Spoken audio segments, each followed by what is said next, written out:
Naam, hii ni Sanga Media TZ na leo hapa tupo maeneo ya Zingiziwa.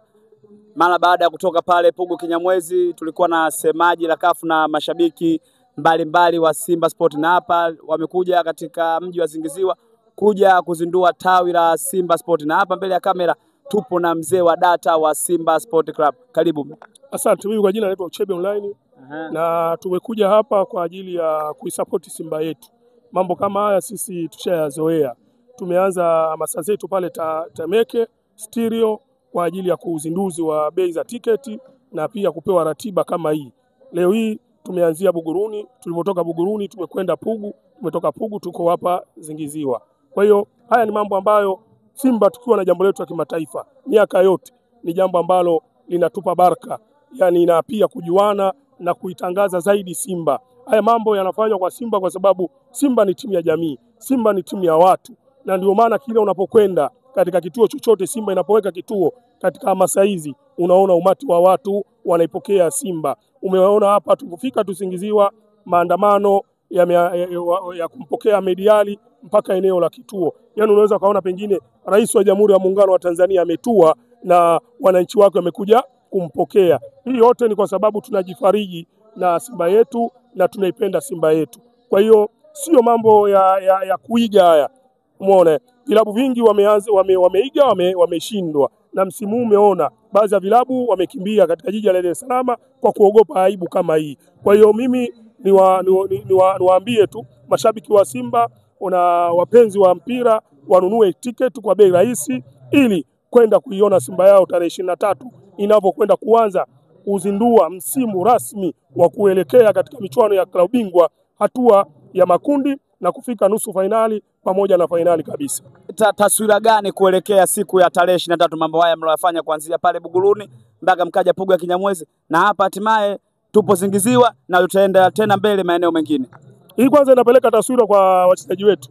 Wakiona kama hivi mashabiki wao wanavyohamasika, mashabiki wao tunavyokusanyika katika majambo yetu, hata wao inawapa morali kwenda kufanya vizuri zaidi katika uwanja wa Benjamin Mkapa. Ukiangalia mechi hii ndio mechi ya uzinduzi na ndio mechi ambayo itatuonyesha njia, kwa sababu sisi tutakaposhinda mechi itatuonyesha njia wapi tunaelekea. Na ukiangalia katika kundi letu hakuna timu ambayo tunaweza tukasema ni timu ngumu. Hakuna timu ambayo tunaweza tukasema ni timu ambayo itatusumbua, kwa sababu tushawahi kuongoza katika kundi akiwepo Al Ahly ya Misri. Sasa ukiangalia Al Ahly ya Misri ndio timu namba 1 barani Afrika. Sasa digala wa Afrika. Sasa kama tuliweza kuongoza kundi mbele ya Al Ahly ya Misri, hatutoweza kuongoza kundi, hatutoshindwa kuongoza kundi mbele ya kundi letu ambazo ina timu za Tunisia, ina timu ya Angola na timu ya Mali. Kwa hiyo mimi niwaambie tu mashabiki tuzidi kujitokeza katika hamasa hizi. Kama tukimaliza hapa tunaelekea Mbezi, umeona, tukitoka Mbezi tunaelekea Temeke, tukitoka Temeke Vikindu, ili siku ya tarehe 23 siku ya Jumapili saa 10 kamili twende tukaujaze uwanja Benjamin Mkapa na kufanya jambo letu. Mimi pia nasema tunajiamini zaidi mashabiki wa Simba katika michuano hii kwa sababu tumeweka historia. Simba labda ukamtoe kule kwenye hatua za awali, lakini Simba akifika kwenye makundi ndani ya miaka 7 Simba hajawahi kuishia kwenye hatua ya makundi. Yaani kwanza hiyo tunajipa sifa hiyo tunayo, na ndio maana tunajinasibu, na ndio maana tunaona tuko katika furaha ambayo furaha hii haitoishia hapa kwenye makundi.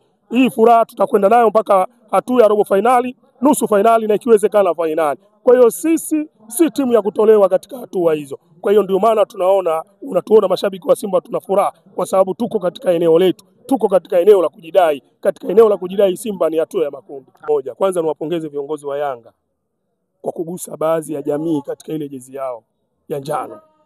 Kwa nini unasema hivyo? Kwa sababu kuna jamii ya watu wauza nyama, kuna jamii ya watu wa vinyozi, kuna jamii ya watu mamantilie, huwa wakinunua nguo huwa wananunua reflect ile kuweka mbele. Hata waendesha bodaboda huwa kuna kizibao huwa wanavaa wakanga chips. Au wakanga chips. Ndio hao mamantilie wote hao. Ushanifahamu? Kwa hiyo hili viongozi wa Yanga wameenda kuwagusa eneo hilo. Kwa hiyo ile sasa ukinunua jezi ya Yanga una haja tena kununua kizibao kwenda kuweka mbele. Hata hao wanauza nyama hata kuja tena mtu wa afya kukwambia kwa nini hujavaa kizibao. Ukimwambia akija tu akiona ile jezi ya Yanga atajua umevaa kizibao. Shebe wenyewe anakuambia usimtukane mamba kabla hujavuka mto. Wewe mwenyewe kesho unaachia mzigo wako wa jezi za kimataifa. Kwanza tunaongea kilichopo. Ndio kilichopo. Yaani unachotakiwa kwanza tuongee tulichokiona. Yaani cha kesho wewe bado hujakijua. Pengine inawezekana mimi nikafa leo. Umeona? Mimi kwa mtazamo wangu Chebe zipo vizuri. Wewe lakini mimi sijakataa, sijasema kama jezi ya Yanga mbaya. Nimesema na wapongeza kuwagusa watu jamii fulani. Lakini zile jezi ukizileta kwenye mpira wamekosea. Kwa nini wamekosea? Kwa sababu lile eneo la mbele ile reflect ile inatusaidia nini kwenye mpira? Umeona? Lakini ukiangalia pia hizi jezi walizozitoa michuano ya kimataifa utakiwi kutangaza tangazo lolote la kamari.